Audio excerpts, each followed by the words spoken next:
often make jokes of them and say, I am comfortable in my own skin no matter how far I've stretched it at times. But I know who I am, and I don't try to be nobody else. And if that ain't good enough for you, too bad. But I can walk in any room knowing I'm going in as myself, and that'll just have to do. I always wanted to be a star, but you work so hard to become one, you don't ever really get to think about it, or I don't think about the fact that I'm a star. I mean, I know I'm successful, and I'm very grateful for that.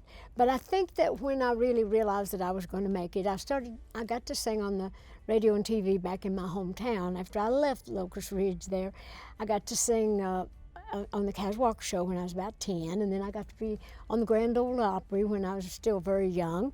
So I think I was beginning to feel when people would react to me in the audience, because I would be nervous, of course, you always are with the butterflies, especially when you're young and little and you're used to just being with your family. And then there are all these people, it's a little different than standing in front of that tin can, singing to the chickens and the dogs and the little kids in the yard. So I think I started feeling it when I would maybe have they would bring me back to do an encore, and I would look at my uncle and think, they liked me, didn't they? And we'd be walking to the car and he'd say, yeah, and I'd say, one of the times I remember thinking, I might could be a star. And he said, I think you're going to be. That was my Uncle Bill Owens, one of my mother's brothers, that took the time and the effort to kind of show me around and help me. And he played guitar. Through the years, we wrote many songs together, and he was dear to me. I was starstruck with Johnny Cash because that was when he was young, and to me, I was a young girl. And that was the first time I ever knew or understood what sex appeal was, or that feeling that made you just feel all kinds of things all over your body. And I felt that, for Johnny Cash, because I thought that was, that's the first grown person that I'd ever had, had little crushes on little boyfriends. But that's when I was my hormones beginning to rage, and I just felt all that, those feelings for him, because he was very charismatic. And that's the first time, and I thought about it years later, that's the first time I understood, what they call charisma, or whatever that thing is that people have. Well, he had that thing, and it worked its magic on me. And we stayed friends all through the years, and I told him that he was my first big crush. And I told June that years later. I told her, I had him first. I loved him before you did. Having him introduce me that night as a very young girl, I was just a teenager, and I got to sing on the Grand Ole Opry. A man named Jimmy C. Newman, who was a regular on the Opry, had given me his spot. I think my Uncle Bill got him drunk or something, so he wouldn't be able to go on, I don't know. But anyway, I got to be on, and Johnny got to introduce me, so that was a magic night. I felt special that night, too. When I started working with Porter, he's bullheaded and I'm bullheaded. I'm just a country person. I got a lot of my daddy in me in that respect, too. And I had 6 brothers. I had all these brothers and my uncles that I loved, my grandpas, so I was used to men. I understand the nature of men. I love men. And so I never was intimidated.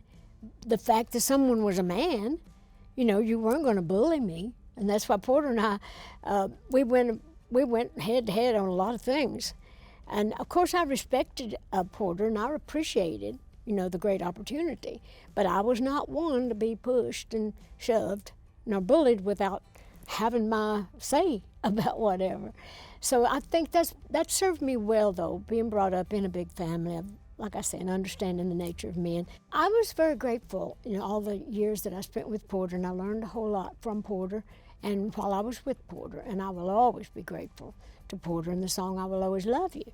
I wrote for Porter when I was leaving, and I will always love Porter and the memories that we made. And of course, you laugh about all the things that that go before you, but those are, as bad as it sounds, I wasn't just using people, but God always told me when it was time to move on. And so I felt like that when I got to certain places, I thought, well, I'm a songwriter, I'm a singer, I'm a performer. I have to be able to try things. You want to believe that you can do other things. I didn't want to be pigeonholed or pigeon-forged in my case. Being from Pigeon Forge doesn't mean I have to be pigeonholed. So I just felt like that I needed to try things. Some of them didn't work, Some of them did. And when I took that chance when I first left Porter Show to go out and find big management with Sandy Gallen and to go to RCA to see if it's true they were going to dump me, they said, no, we want you to stay. We see great potential. So I was the kind that I'd just get on a plane, I'd call somebody, and I'd say, can we have a meeting?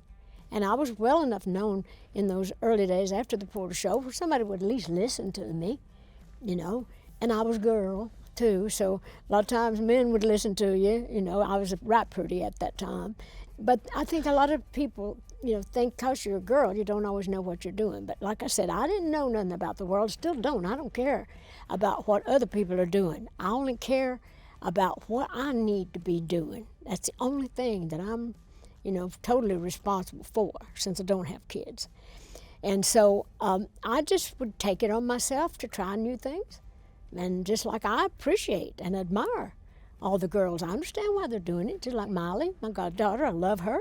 She's always trying new things. Some of them work great, some of them don't, but she's learned a lot. And it builds you as a human being. It builds character.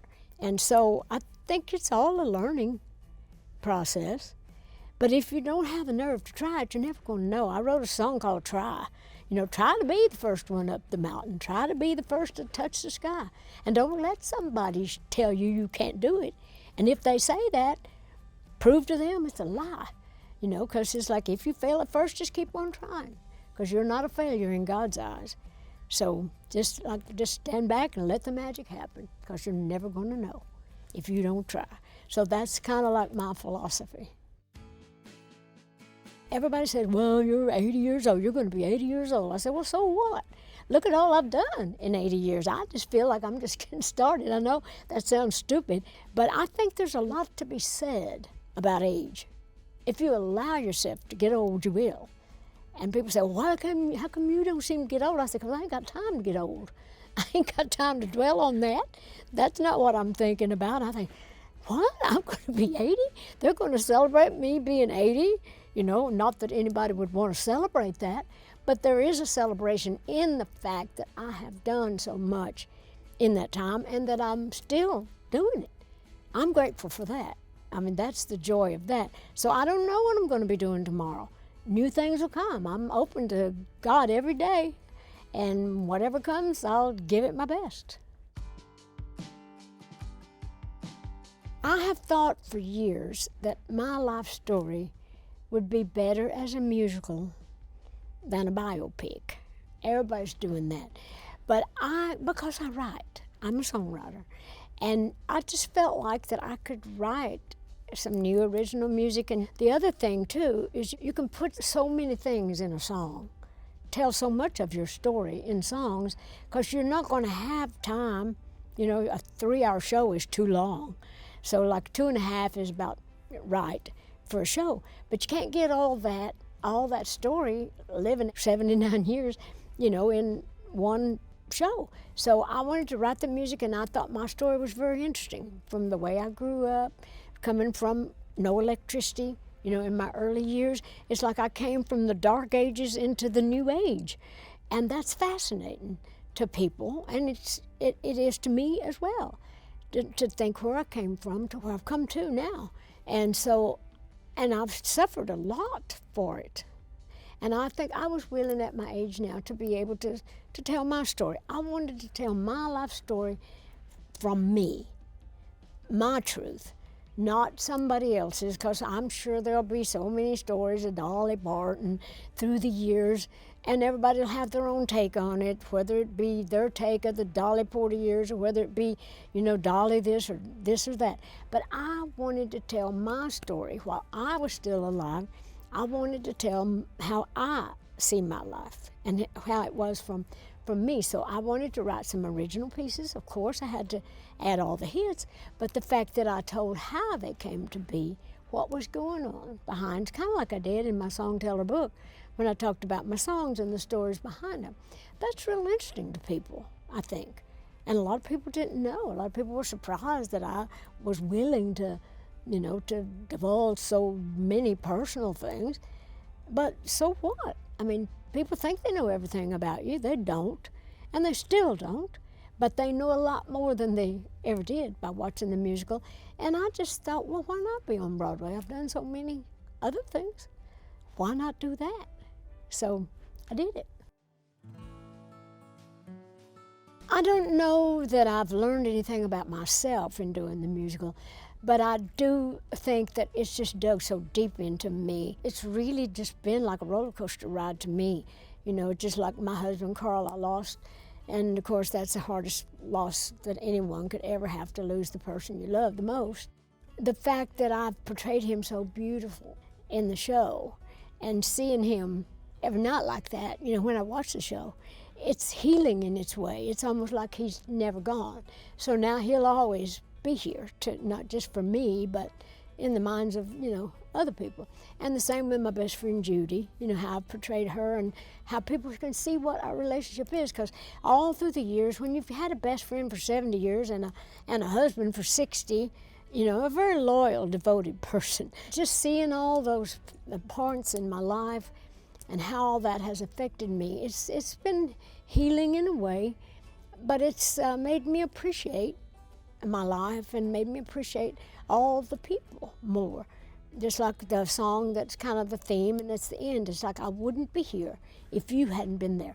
I'm talking to my Uncle Bill, I'm talking to my parents, I'm talking to my family, I'm talking to Sandy Gallen, I'm talking to God, first of all, and it's like, I'm just saying, like all the people that are in there without Judy, without Carl, I wouldn't be here if you hadn't been there. And the fans, which I think is one of the, it was a very inspired song. And so I feel like that summed up my whole life. But I've had to leave my heart wide open. And that can be very painful. I'm a very sensitive person. And I'm a very deep person. So I've had to wear my heart on my sleeve, for a long time now. And I cry easier than I used to. I kind of get, things hit me. I know a lot of that comes with age. But I think in this case, it's some of both. But I think more than anything, it's just leaving your life wide open for everybody to look right at you, right through you, and right into you. And I hope they see my heart. I hope they see that I appreciate it. And so that's what I hope people get out of it, that if you work hard, got a good attitude, treat people good, and you stand your own ground, you can make it. It's been so sweet how everybody reacted to Carl. It's kind of like, ours is like a great old love story. Most people don't stay that close that long. But I think that it makes me happy when he says in the show, when he says, "Hello, I'm Carl Dean," that he gets an applause. And his whole thing was, he was famous for not being famous. He was famous for nobody knowing him. But I think that he'd appreciate, how I've presented our love. And like I say, that's a loss that's, nobody can ever know that unless you've experienced it yourself. But anyhow, I'm just happy that he can be here forever, and he will always be in my heart and in my memories. When I got ready to write my latest book, or the last book in a trilogy, the first one was about my songwriting, and it was called Song Teller, and then there was My Life in Rhinestones, behind the scenes, and then this one is all about my life on the road. So I thought Star of the Show was one of my favorite songs I ever wrote. I think it's clever. It's really about a love affair. It's like, I don't play second fiddle in nobody's band. I won't be I won't be like somebody's girl singer. I'm not going to be part, if you're going to love me, you're going to love me, and I'm going to be the only one. But then when we started to write the latest book, when I thought that, well, it's going to be about my life on the road, my life on stage, and the behind the scenes.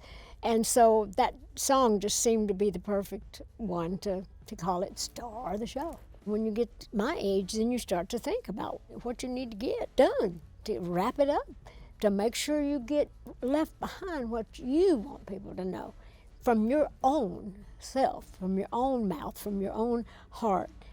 So that was why I thought, well, this is a good one. Let's just do this one and be done with that.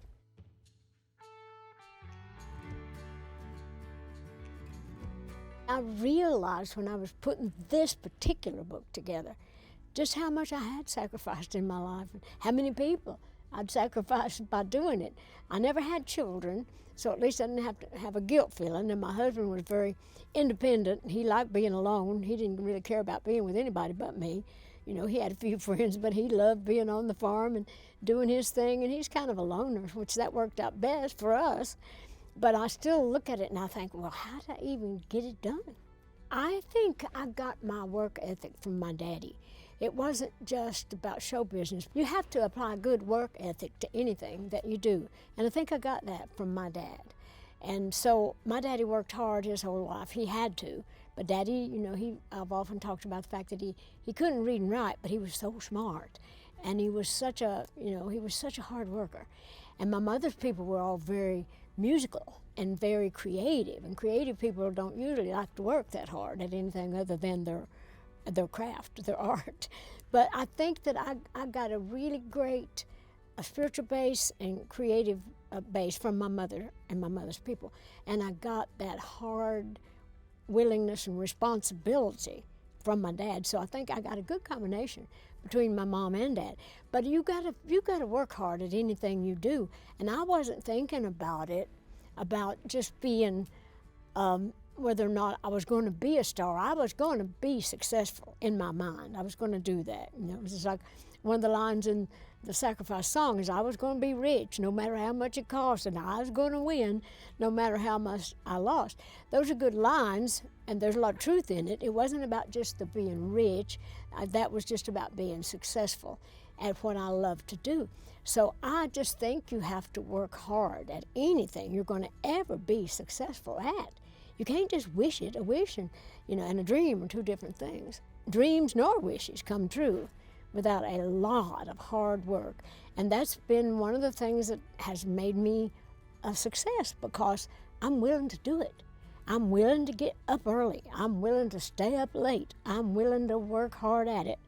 I just feel like it's my duty, it's my job, and it's my joy. I like just laying around the house, cooking, getting caught up on some things like that. You know, I'm just a regular person. I look like a party doll, but I'm not one. So when I'm not working, I just kind of like to take it easy and go see family and go see friends, or just do nothing. I love to read. I'm not much of a television person, and it's so bad anymore I don't hardly even watch it. I watch it around the news in the morning to see if the world's still standing or if I need to be doing something. Other than that, I don't get caught up in the craziness of it.